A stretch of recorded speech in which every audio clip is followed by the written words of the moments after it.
अगर जम्मू के डोगरे नहीं होंगे तो जम्मू कश्मीर स्टेट एडा बड़ा देश नहीं होंदा। आज हिंदुस्तान सुरक्षित है।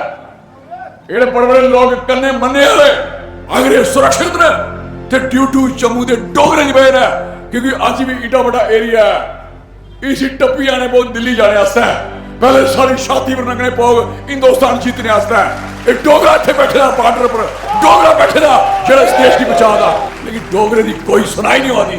आज डोगरे की पगड़ी सड़कें सुटी उड़ती है, आज डोगरे की पगड़ी पर मिट्टी मिट्टी सुटी रही है। आज इसी मैं फंडाना और थोड़े को फंडाना चाहना अपनी डोगरी सारे आखना चाहना पगड़ी संभाल डोगरिया, तेरा लुट गया माल होए। ए पग पछाण ते आन मेरी, मैं ओश दे जोश संभाले दा, मैं गबरू डुगर धरती दा, मिगी कमसाने है पाले दा। मैं विरसा बाबा जित्तो दा, डीडो दा खुंग सपाई भी, मैं हिंदू भी, मैं मुस्लिम भी, मैं सिख ते मैं ईसाई भी। डुगर धरती पर तरमे दा, मैं सांझा तूना बाले दा, मैं गबरू डुगर धरती दा, मिगी कमसाने है पाले दा।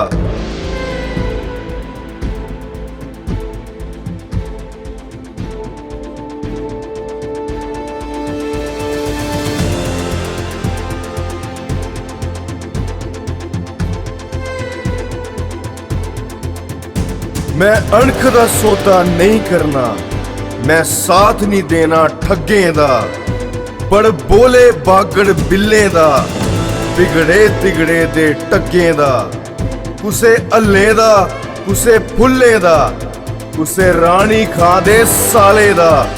मैं गबरू डुगर धरती दा, मिगी कमसाने है पाले दा।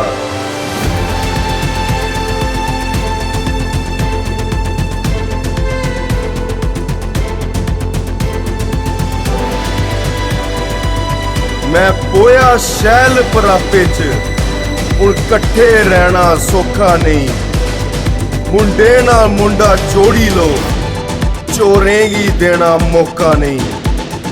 कह पुट्टो चलिए हिसाब करो, तुस पिछले 70 सालें दा, मैं गबरू डुगर धरती दा, मिगी कमसाने है पाले दा।